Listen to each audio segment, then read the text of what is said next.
જ્યાં સુધી તમે નૂડલ્સનું ગુજરાતી નામ વિચારીને કમેન્ટમાં લખો ત્યાં સુધી હું મેગી બનાવી જ નાખું. આજ સુધી ટમેટાએ આપણને અંધારામાં રાખ્યા હતા કે વેજીટેબલ છે, પણ ગૂગલ મુજબ એ ફ્રૂટમાં આવે છે.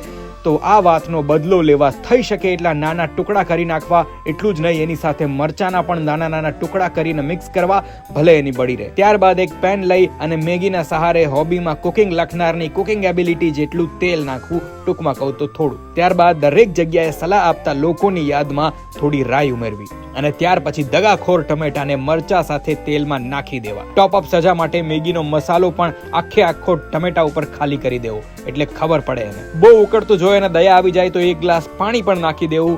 અને આટલી બધી પ્રોસેસ કર્યા પછી પબ્લિક ડિમાન્ડ પર મેગી નાખી અને તરત ઢાંકણું બંધ કરી દેવું. આનાથી એનું એટીટ્યુડ 2 મિનિટમાં ભાંગી જશે અને એ ઢીલી થઈ જશે. પછી શરમાઈ ગયેલી મેગી પર કોથમીરનો શણગાર કરી દેવો.